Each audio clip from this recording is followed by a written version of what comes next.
JBN, we keep you informed. Coming up in the news today, Dale Oddman wins Jamaica's first medal at World Games. Security guard allegedly chased, held with gun and ammo in St. Anne. Man's body found hanging from tree in St. Anne. Decomposed body of U.S. national found in St. James. Police seize firearm in Majestic Gardens. Jamaica narrowly escapes New Zealand mass shooting. 51-year-old St. Anne man chopped to death. And Portland Eastern by-election candidates nominated. Please remember to like, subscribe, share, leave us a comment, and click the notification bell to receive our daily news items. Dale Oddman wins Jamaica's first medal at World Games. Roller skater Dale Oddman on Friday won bronze in Division 1 of the 100-meter event at the Abu Dhabi National Exhibition Center for Jamaica's first medal at the 2019 Special Olympics World Summer Games. Dale's medal put him in the footsteps of his twin brother Dave, after the latter incredibly won gold and silver in speed skating at the 2017 Special Olympics Winter Games in Austria.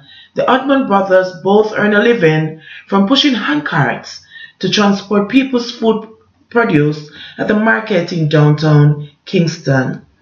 Security guard allegedly chased, held with gun and ammo in St. Anne. The St. Anne police arrested a 31-year-old security guard after an illegal firearm and several rounds of ammunition were allegedly found in a bag that he had in his possession on Wednesday night. The accused man is Adrian Bennett, alias Frost, of Roadside District in St. Anne's Bay. He was slapped with charges of illegal possession of firearm and ammunition after being questioned by the police.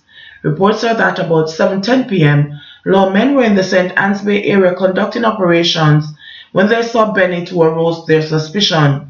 He reportedly ran upon seeing the officers, but was subsequently accosted and searched. It is further reported that 51 assorted rounds of ammunition and a Taurus 9mm pistol were found in a bag that he was carrying. Bennett was subsequently arrested and charged. A date for him to appear before the parish court has not yet been set, according to the police. Man's body found hanging from tree in St. Anne. Police investigators in St. Anne are seeking the public's assistance with their probe of the suspected suicide of a male in Roaring River in the parish on Thursday. The deceased man has not been identified, according to the police. The body is suspected to be in the late 30s, is of dark complexion, and is about 187 centimeters or 6 feet 2 inches tall. Lawmen added that the body was clad in a gray shirt and a pair of blue jeans. Reports are that about 11:40 a.m., residents found the body of the man hanging from a tree with an electric wire around the neck. The police were alerted to the scene, and on their arrival, the body was cut down and taken to the morgue after the scene was processed. A post-mortem examination is to be conducted. Meanwhile, anyone with information that can assist investigators is being asked to contact the St. Anne's Bay Police at 876-972-2211. That's 876-972-2211. The police 119 emergency number or the nearest police station. Decomposed body of U.S. national found in St. James.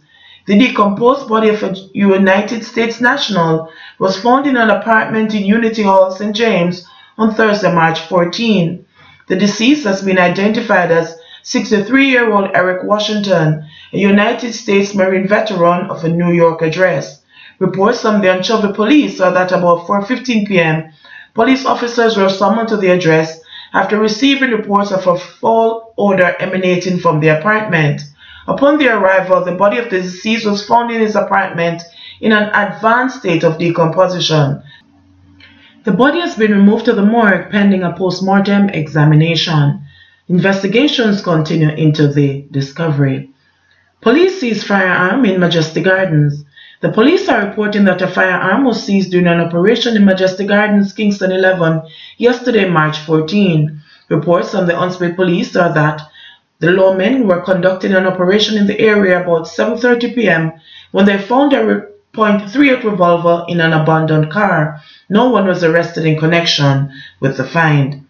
Jamaica narrowly escapes New Zealand mass shooting.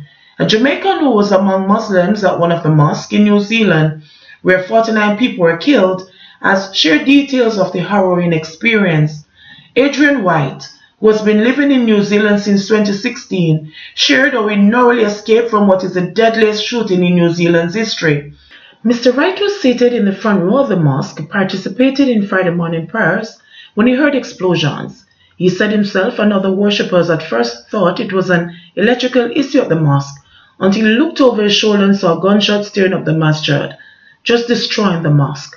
Mr. Wright said he escaped through a window, ran to the car park, jumped the fence and kept jumping walls until I was as far away as I possibly could be.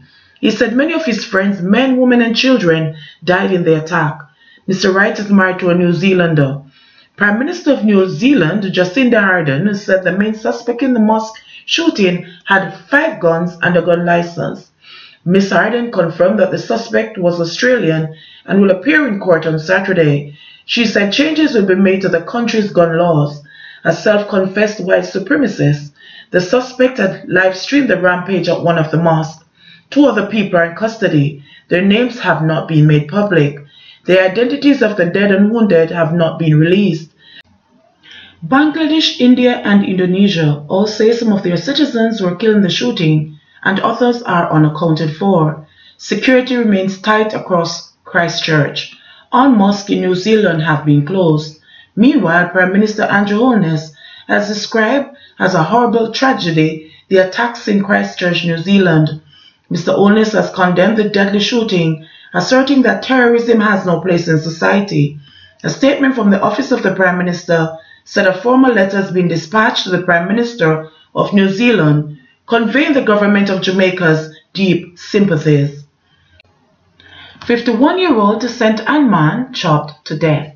A dispute between 2 men in Ochirai, St. Anne, turned deadly on Thursday, March 14, when a machete was brought into play. The victim has been identified as Oral Williams of Ochirai, St. Anne. According to the police, Williams was wounded during an argument with another man about 8:35 a.m. The police were summoned and he was taken to hospital where he was pronounced dead. The lawmen did not disclose the whereabouts of the man who reportedly did the chopping. Investigations continue. Portland Eastern by-election candidates nominated. The 2 candidates for the April 4 by-election in Portland Eastern have been nominated. The Jamaica Labour Party's Anne-Marie Vaz was nominated sometime after 11 o'clock, while the People's National Party's Damien Crawford was nominated shortly after 10 o'clock at the Port Antonio Courthouse. Mr. Crawford is accompanied by PNP leader Dr. Peter Phillips, as well as the PNP's previous Portland Eastern caretaker Andrew Moore. Mrs. Vaz was accompanied by her husband Darrell Vaz and JLP leader and Prime Minister Andrew Holness. Both candidates brought their respective documents and paid the nomination fee of $15,000. In an interview following his nomination, Mr. Crawford said he would not apologize for the comment he made about his opponent, Anne-Marie Vaz, suggesting that the furthest she could achieve is being the wife of Darrell Vaz. In the meantime, Director of Elections, Glaspole Brown, said arrangements are being made for persons with disabilities to have access to polling stations to cast their ballots in the Portland Eastern by-election. He said close to 90% of the polling stations will be situated on the ground floor. Heavy security presence deployed in Granville following another shooting. A heavy detachment of police personnel was deployed in sections of the Granville community in St. James after gunmen struck again on Thursday morning, shooting and injuring another member of the community. The name of the victim, who is presently at hospital, is being withheld by the police. Reports by the police are that about 9 a.m. on Thursday, the male victim had just left his home and was heading to work. On reaching the vicinity of the Granville Health Clinic, he was ambushed by armed men who opened fire, hitting him multiple times to his upper body. The police were summoned, and upon their arrival, the victim, who was discovered lying in a pool of blood, was rushed to the Cornwall Regional Hospital, where he was treated and admitted in serious condition. Since the start of the year, several shootings have taken place within the Granville community that have posed a major concern for residents and business operators. JBN, we keep you informed. Please remember to like, subscribe, share, leave us a comment, and click the notification bell to receive our daily news items.